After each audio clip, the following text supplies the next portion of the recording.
안녕하세요. 저는 KB인베스트먼트의 이현호 변호사라고 합니다. 오늘 좀 전에 아주 유익한 세션에서 들으셨던 것처럼 오늘 힐링페이퍼의 대표님 홍승일 대표님, 그리고 로엔컴퍼니의 부대표님 정재성 부대표님 모시고 창업자로서의 좀 와닿는 이야기들 좀 나눠보려고 하고요. 그리고 마지막 부분은 실제 저는 개인적으로 그렇게 생각하거든요. 이제 플랫폼 중에서도 메디컬 쪽 그리고 리걸 쪽 플랫폼은 사실 어려운 분야로 저는 이해하고 있고, 그리고 해외에는 상장 사례도 많고요. 그래서 비즈니스적으로도 메이크센스한 부분이 있고, 또 테크 쪽으로도 할 수 있는 게 무궁무진하다, 그런 생각을 저는 갖고 있는데, 그거는 아무튼 차치하고, 사실 제가 알기로 두 분 모두 10년 정도 창업 정말 선배님들이세요. 그래서 먼저 홍승일 대표님께서 창업자로서의 어떤 데일리 루틴, 그냥 대표님이시기도 하시잖아요. 그래서 뭐 아침부터 해서 이제 업무에 대한 뭐 일과를 간단히 한번 소개해 주실 수 있을까요? 네. 예. 네. 저희는 그 고객의 문제를 해결하는 제품을 만드는 것을 가장 중요하게 여기고요. 고객의 문제를 제품이라는 형태로 풀고 있는 네. 회사라고 생각을 해서 이제 고객의 문제를 잘 해결하는 그런 프로덕트를 어떻게 잘 만들까, 잘 만들기 위해서는 고객의 이야기도 잘 들어야 되고, 그래서 이제 그 문제를 잘 발견하고 그걸 잘 해결해야 될 텐데요. 그러기 위해서 이제 중요하다고 생각하는 모든 일을 하는 게 이제 저의 역할이라고 생각을 하고요. 네. 뭐 이제 막 10년 말씀하셔가지고 그런 변화가 이제 창업 초창기랑 요즘은 어떻게 달라졌는가를 한번 보면은요. 예전에는 뭔가 고객의 문제를 발견해내고 그거를 제품을 어떻게 만들어내는 과정까지를 거의 더 직접 참여하는 경우가 더 많았던 것 같아요. 근데 이제 점점 갈수록 이제 혼자 할 수 있는 건 아무것도 없다, 뭐 이런 생각이 더 날 정도로 이제 뭐 거의 대부분이 이제 회의, 뭐 미팅 이런 것들로 이루어지는 것 같아요. 예전에는 그냥 제가 느꼈던 문제의식이라면은 제가 직접 해결하려고 뭔가 만들었던 게 이제 초반기였으면, 지금은 어떤 그런 고객의 문제를 잘 발견하고 해결할 수 있고, 그것들을 해결함으로써 비즈니스와 잘 연결해서 지속 가능하게 해결할 수 있는 구조를 만들어낼 수 있는 그런 고객의 문제를 해결하는 제품 팀이 되도록 하는 것에 에너지를 많이 쓰는 것 같습니다. 그러기 위한 미팅도 회의든, 많이 하시고, 내부 회의도 많이 하시고, 소통을 정말 좀 편하게 하셔야겠네요. 네. 팀원분들하고 막 그냥 좀 격이 없게 계속 얘기하시고, 그렇죠? 네. 미팅에 대해서 좀 더. 저 부대표님께서는 어떠세요? 굉장히 많이 공감을 하는데, 네. 그게 창업 저희가 이제 만 9년 이제 좀 넘어가고 있는데, 실제로 창업 초기에는 인원 자체가 많지를 않았어요. 그래서 뭐 이제 5명, 10명, 20명 이럴 때까지는 거의 모든 프로젝트나 모든 의사결정에 제가 굉장히 적극적으로 개입하고, 제가 그 문제 해결에 굉장히 직접 그 문제를 해결하고 하나하나의 의사결정에 관여를 하고 했었는데, 사실 현실적으로 이제 4, 50명을 넘어가게 되면은 50명, 100명 단계가 제일 과도기라고 하는데, 사실은 경영진이 직접 관여하거나 사실 모든 것들을 핸즈온해서 마이크로 매니지먼트를 하면은 오히려 더 힘들어지고, 그렇군요. 속도도 느려지고, 각 팀장들이나 훌륭한 인재를 모셔왔는데 저보다 사실 그 영역을 더 잘할 수 있는 사람인데, 사실 그런 사람들이 의사결정을 하는데 사실 방해가 될 수도 있거든요. 제가 얘기를 했기 때문에 원래는 저 A라고 하려고 했지만 B로 갈 수도 있는 거죠. 그런 것들을 사실은 좀 델레게이션을 하는, 위임하는 연습도 좀 많이 하게 된 것 같아요. 그래서 좀 최소한 당연히 경영진의 좀 의사결정이 필요한 순간에는 당연히 투입이 돼서 중재를 하고 최종 결정에 영향을 줄 수 있겠지만, 사실 각 영역에 훌륭한 인재를 모셔오고 그분들이 모티베이션이 되고, 그다음에 일을 잘 할 수 있는 환경을 갖추어 주는 거, 그런 조직을 만들어 주는 거, 그런 문화를 만들어 주는 거, 그런데 훨씬 시간과 고심을 쓰는 비중이 더 많아지는 것 같긴 해요. 그렇군요. 저도 굉장히 공감이 가네요. 그래서 사실은 사업을 1, 2년 하신 게 아니라 상당히 굉장히 오래 힘든 시기를 지금 또 이끌어 오시고, 나름대로 성공적인 다 반열에 오르셨는데 그래서 계속 그 경영자로서 계속 동기부여 해주시고 어떻게 보면 어떤 회사의 그 뭐랄까요 골 미션 진짜 화채가 돼요. 두 분 그러니까 이 경영진이 또 핵심 경영진이 오래 계시고 같이 호흡을 오래 하니까 밑에서 또 이제 직원들도 믿고 따라올 수 있는 부분이 있고 그걸 방향타를 잃지 않고 갈 수 있는 그런 부분이 있는 것 같아요.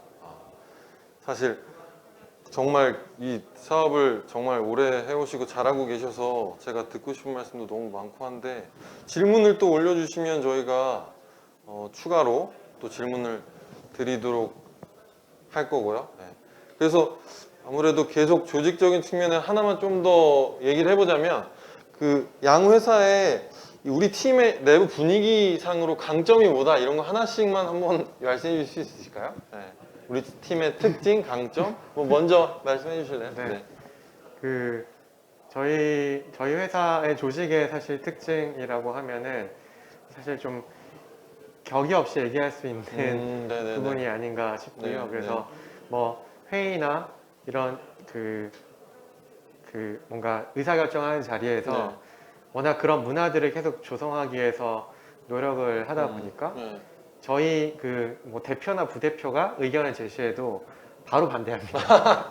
이게 아니다 싶으면 그 바로, 자리에서 네, 그냥 바로 반대하는 그건 아닌 것 같다고 얘기가 좋네요. 나올 정도로 좀 자유롭게 정말 더 옳은 것을 찾아가기 위해서 예. 사실 최선을 다하고 노력하자라는 예. 사실 그 인재상이 있고 예. 그 옳은 것을 찾기 위해서 그 최선을 다해서 그 논쟁은 하되 결정이 되면은 거기에 대해서는 사실 그 따르고 거기 안에서 최선의 결과를 만들어낼 수 있도록 이제 집중하는 좀 그런 문화들을 그 만들어가기 위해서 노력하고 있고 여전히 사실 뭐 힘들 부분들이 있을 수도 있겠지만 최대한 저도 회의를 주관하거나 할 때 그 여러 명이 들어왔는데 꼭 얘기를 안 하는 분들이 있으면 꼭 생각이 어떻는지 물어보고 네. 좀 참여를 유도하는 네. 본인 생각이 이제 있지만 입 밖으로 꺼낸 경험이 많지 않았던 네. 주니어들도 많기 네. 때문에 그런 분들이 좀 의견이나 생각들을 최대한 많이 테이블 위에 올려놓고 네. 좀 결정하려고 하는 부분들이 네. 좀 강점인 것 같고요. 네. 대표님 어떠세요? 텔링 페이퍼는? 저희도 되게 비슷하게 저희도 네. 핵심 가치 중에 하나가 이제 극도의 솔직함이라는 것이 있는데요. 예. 그 극도의 솔직함이 이제 솔직한 사람들이 많습니다. 이렇게 솔직하게 말하는 사람이 많습니다가 아니라 예. 정말 우리가 존중하는 어떤 핵심 가치나 인재상에 맞는 피드백을 했을 때 네. 그 극도로 솔직한 피드백을 했을 때 그것을 잘 받아들일 분들이 많다라는 게 좀 이렇게 좀 저희 팀 특징일 네. 것 같고요. 네. 그래서 그런 뭐 장치로서 그런 피드백 자리를 이제 일상적인 회의 마무리 시간에도 늘 KPT라고 하는 이런 형태로 또 하고 있고 이제 예. 주기적으로 CSS라는 형태로 네. 이렇게 피드백 문화가 자리 잡은 게 좀 강점이라고 보고 있고요. 네. 또 저희가 저희는 이제 목적 조직으로서 일을 하는데요. 기능적으로 팀이 구분되어 있는 게 아니라 이제 해결해야 되는 고객의 문제 영역을 도메인 삼아서 그 도메인별로 이제 팀이 구성되어 있는데 그렇다 보니까 그 팀에 이제 제일 중요한 거는 우리가 풀어야 되는 고객의 문제인 거거든요. 네. 그래서 어떤 목표 같은 것들이 설정될 때 저희가 되게 멋지다라고 생각하는 거는 어떤 비즈니스적으로 이번에 뭐 매출을 일정 부분 올립시다 이런 게 목표가 아니라 네네. 고객이 겪고 있는 이 문제를 해결합시다가 앞으로 3개월, 6개월 뒤에 우리들의 가장 중요한 문제의식이 되고 그게 해결됐을 때 우리의 목표가 달성됐어라고 얘기하는 이런 고객 중심적인 그런 문화 그런 생각들을 하고 있는 동료분들이 좀 이제 자랑이지 않을까 싶습니다. 네. 그럼 방금 그 골을 하나 주시면 목적을 주시면은 언제 달성해야 된다까지라기보다는 일단 실제 해결을 한다, 솔루션을 만든다 그런 거죠. 그러니까 언제까지 딱 이걸 뭐 기한을 정해서 뭐 그런 건 아닌 거죠. 네, 뭐 상호간에 이제 커뮤니케이션 하겠지만 이렇게 문제 의식을 준다라기보다는 그 문제 가장 자기가 책임을 맡은 그 문제 영역 안에서 어떤 게 가장 해결해야 되는 중요한 문제인지를 스스로 발견하고 그 어떻게 해결해야 되는가, 무엇을 통해서 어떤 기능을 만듦으로써 해결해야 되는가까지도 스스로 결정할 수 있다라는 점이 이제 좀 새롭네요. 네. 네. 굉장히 와닿는 부분이 많네요. 그러니까요. 제가 여러분 제가 처음에 말씀드렸지만 이 두 분은 제가 알고 있기로도 정말 찐 창업자들이셔서 역시 노하우가 각 회사마다 있으시고 그냥 지금 사실 좀 노이즈가 또 이슈가 있긴 하지만 그거와 저는 좀 다르게 생각하고 싶었어요. 사실은 뭐 누구보다도 잘하고 있는 플랫폼, 대표 플랫폼 회사들이고 이 섹터는 확실히 좀 성장성 있는 섹터고 그래서 역시나 제가 기대했던 좋은 말씀 해주셨네요. 질문이 있습니다. 그래서 지금 조직에 대한 질문을 해주셨어요. 근데 제가 다행히 조금 전에 여쭤봤기 때문에 그러면 제가 좀 궁금해하는 부분으로 처음에 초도에 말씀드린 것처럼 플랫폼 여러 가지 있을 수 있습니다. 그러니까 그냥 커머스 플랫폼 있을 수 있고 근데 이제 여긴 굉장히 어려운 분야의 플랫폼이라고 저는 생각을 해요. 그래서 단순히 중개에 머무르지 않고 결국에는 다음 단계 모델로 당연히 발전할 거라고 저는 믿어요. 그러면 AI라는 화두를 빼놓고 얘기하기는 좀 어려울 것 같습니다. 그래서 제가 여쭤보고 싶은 부분은 일단 우리 각 섹터의 대표 회사격인 두 회사에서는 AI를 어떻게 바라보고 계신지가 하나 궁금하고 만약에 좀 플랜이 있으시다면 AI 관련해서 뭐 AI SaaS도 있고 AI 플랫폼일 수도 있지만 어쨌거나 문제를 해결하는 데 있어서 기술적인 관점에서 AI가 보조가 된다거나 도움이 된다라고 본다면 플랜이 좀 있으시다면 말씀해 주셔도 좋고요.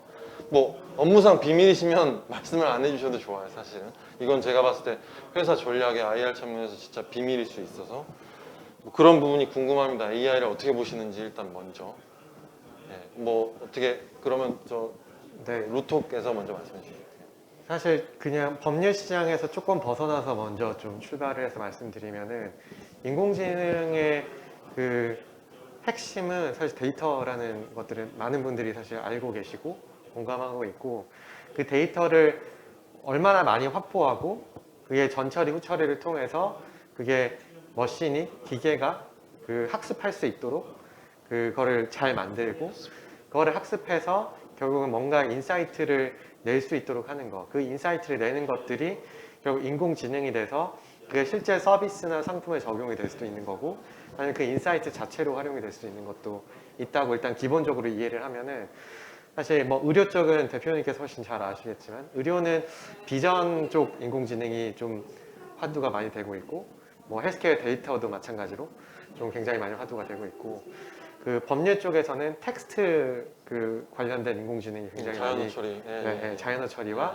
딥러닝과 그런 거 뭐 딥러닝은 비전에도 있지만 그리고 그 법률 관련된 이제 특히 판결문, 판례 이런 데이터들이 가장 많고 그 표준화되어 있고 그 다음에 이것들을 기기가 학습하기 좋게 여러 이제 그 요소들을 갖추고 있는 것들이 있습니다.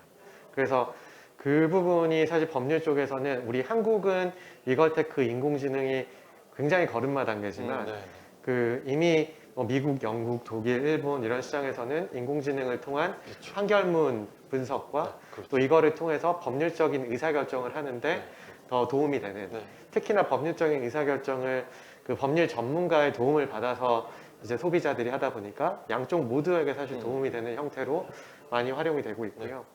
그래서 판결문 같은 경우는 그 어떤 그 범죄별로 또는 그 연도별로 어떤 사건이 있었을 때 그런 유사한 사건에서 어떤 판결이 내려졌는지에 대한 사실 통계 데이터가 그 굉장히 많은 앞으로 유사한 일이 발견을 했을 때 어떤 과거에 어떤 의사결정들이 내려졌었다는 것들이 굉장히 많이 참고가 될 수 있습니다. 그래서 그 현재 어떤 사건이 발생을 했을 때 이 사건과 가장 유사한 사건의 레퍼런스를 빠르게 찾고 그것들을 어떻게 인용해서 그 유사한 사건인데 왜 높은 판결이 형량이 나왔고 뭐 낮은 형량이 나왔고 뭐 민사 같은 경우는 왜 이 정도의 뭐 손해배상이 발생을 했고 이 경우에는 왜 높게 손해배상을 했고 여기서 낮게 발생을 했고 이런 것들이 사실은 그 법리가 그 판결문 안에 녹아있기 때문에 그리고 이게 어느 재판부에서 어떤 판사가 결정을 했다라는 것도 사실 판결문에 다 녹아있거든요.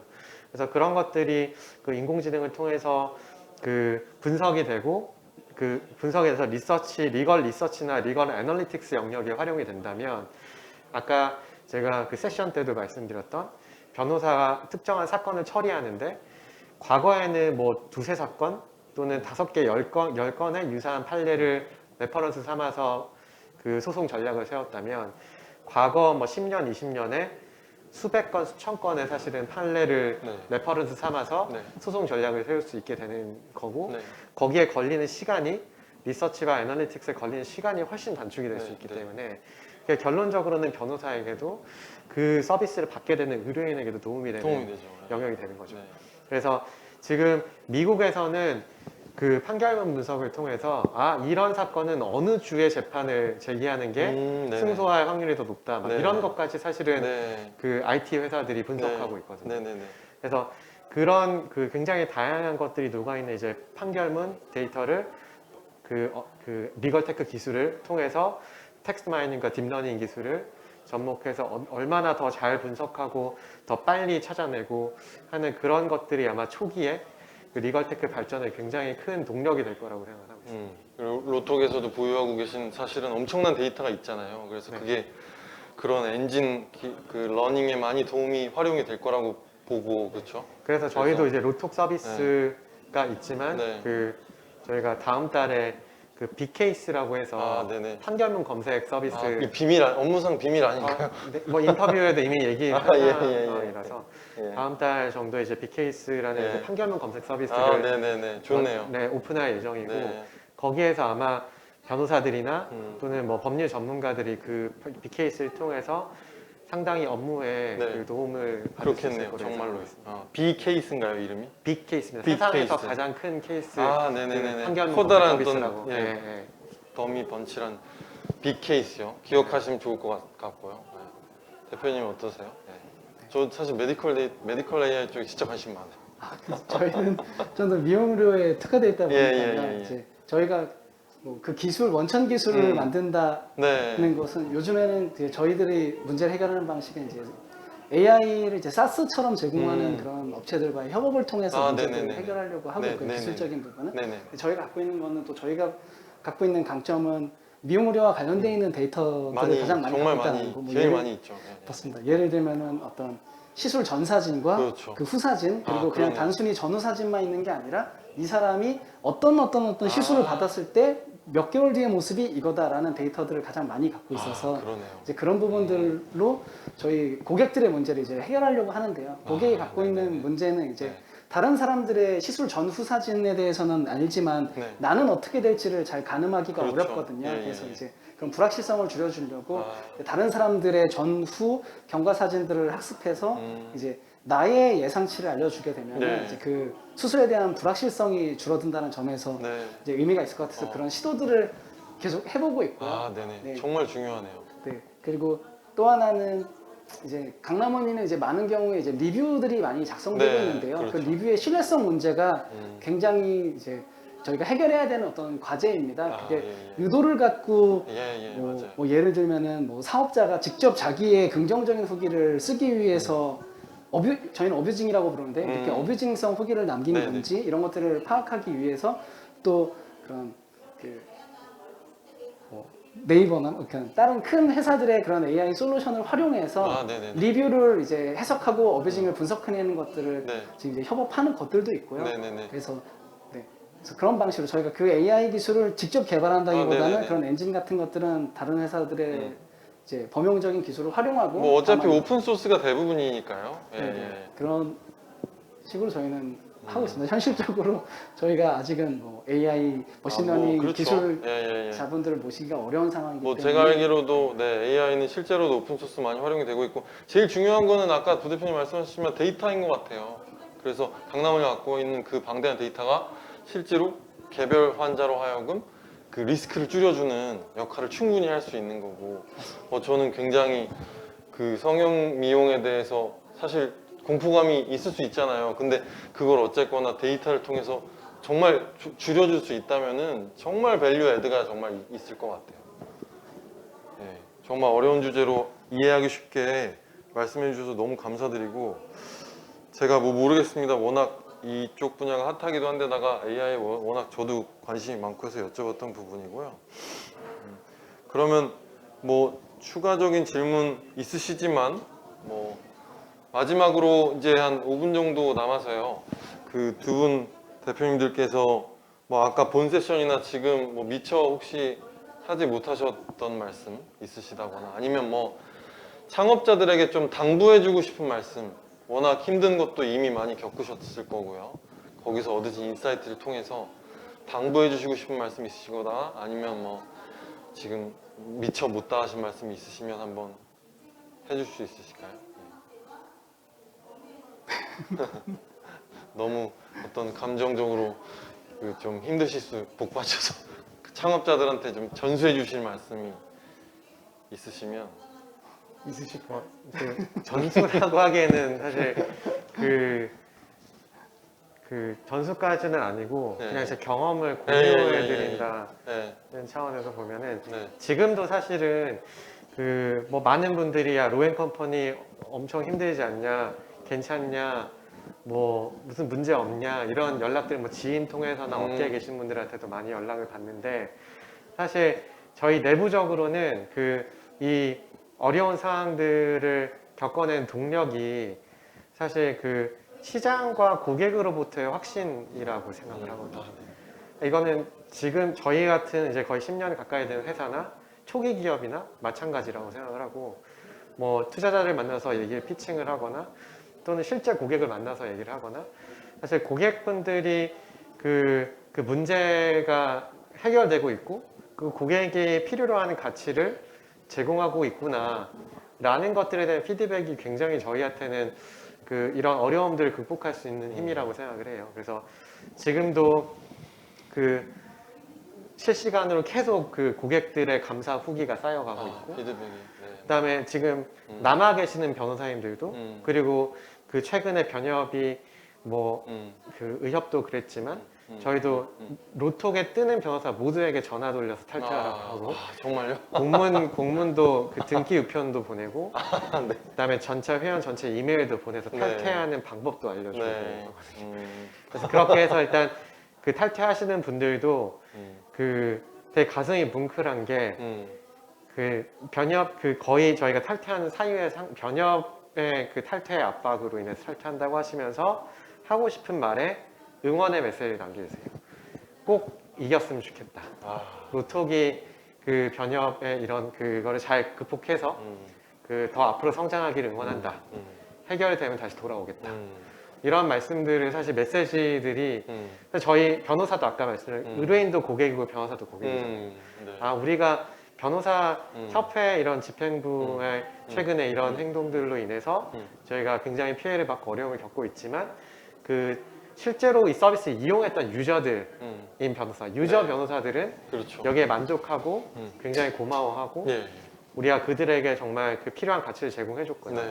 의뢰인들에게는 실시간으로 계속 내가 로톡이 아니었다면 이 문제를 해결하기 어려웠고 혼자서 끙끙 앓던 문제였는데 해결이 됐다. 이런 사실 감사 후기 메시지 이런 것들을 보면서 아 우리가 잘하고 있구나. 그래서 이런 어려움들은 항상 창업을 하다 보면 생기는 거고 그런 것들을 잘 극복해 나가면은 결국 더 큰 성장을 만들어낼 수 있겠구나라는 것들을 사실 경영자가 그런 확신들을 고객으로부터 받아야 그 에너지가 사실은 직원들에게도 전달이 되고 하는 것 같아요. 그래서 네, 그런 부분들을 뭐 초기 창업자분들이나 지금 항상 혹시나 어려움을 겪고 계시는 분들도 시장과 고객으로부터의 좀 확신으로 그런 어려움들을 극복해 나가면 좋겠다 생각합니다. 감사합니다.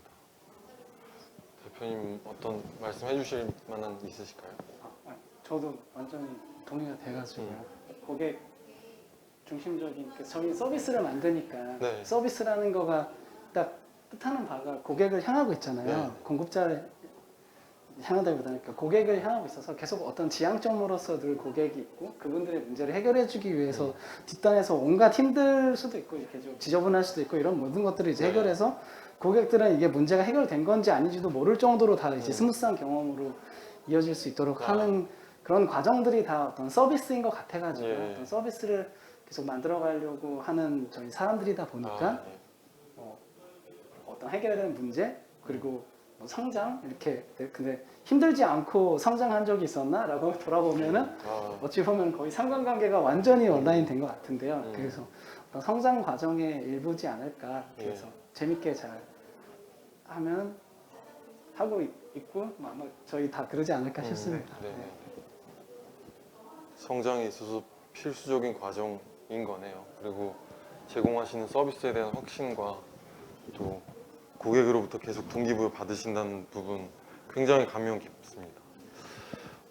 준비된 시간은 여기까지고요. 예, 두 분 좋은 말씀 많이 해주셔서 정말 감사드립니다. 인사하면서 마치겠습니다. 감사합니다. 네, 감사합니다. 네.